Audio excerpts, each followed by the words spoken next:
આમળાનું શરબત બનાવીશું જે હેર અને સ્કિન માટે ખૂબ જ ફાયદાકારક છે। તેના માટે મેં અહીંયા 10 થી 12 નંગ જેટલા આમળા લીધેલા છે। તેને ધોઈ અને સાફ કરી લેવા।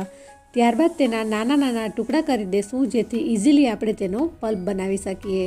આ રીતે નાના ટુકડા કરી અને એક મિક્સર જારમાં ઉમેરી દેશું।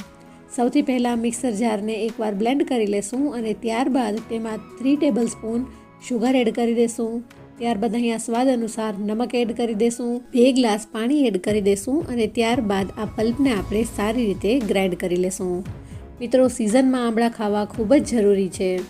ત્યારબાદ આ રીતે તેને આપણે એક ગરણીમાં ગાળી લેશું અને જે બાકી વધેલો જે પલ્પ છે તેને હાથની મદદથી આપણે પ્રેસ કરતા જઈ અને આમળાનું બધું જ જ્યુસ છે તેને કાઢી લેશું। ત્યારબાદ 1/2 ટીસ્પૂન જેટલું સંચળ પાવડર અને 1/2 ટીસ્પૂન ચાટ મસાલો એડ કરી મિક્સ કરી અને ત્યારબાદ આપણે આમળાના જ્યુસને સર્વ કરીશું।